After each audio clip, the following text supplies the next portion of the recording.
ஆமா டெம்பிள்னு மக்காவுலங்க பாருங்க. இந்த எல்லோ கலருங்கிறது வந்து பயங்கரமாக காசு வருது, மணி. க்ரீன் வந்து லாங் லைஃப், நல்ல பணம் வரத்துக்கும் நல்ல லாங் லைஃப் வாழறதுக்கும் இந்த கோவிலை வந்து எல்லாரும் வழிபடுறாங்க. ஆமா டெம்பிள் மக்காவு. வாங்க கோயிலுக்குள்ளே போகலாம்.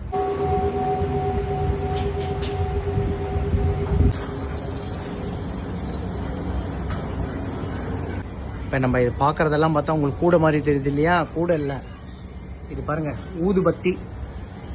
அவங்களோட அவங்களோட என்னென்ன வேண்டிக்கிறாங்களோ அதெல்லாம் நடந்ததுன்னா வந்து இந்த மாதிரி ஒரு ஊதுபத்தி ஏற்றுற வழக்கம் இருக்குது. ரொம்ப பவர்ஃபுல் டெம்பிள் இன் மக்காவு. சென்டரில் இருக்கிறது தான் ஆமா டெம்பிள். ஆமா லேடி. இந்த லேடி வழிபட்டால் ரொம்ப பணம் வரும்னு இந்த மக்காவுக்காரங்களோட மிகப்பெரிய நம்பிக்கை. With me Manivannan Krishnan, Sanjay tour channel 9884915925. Thank you.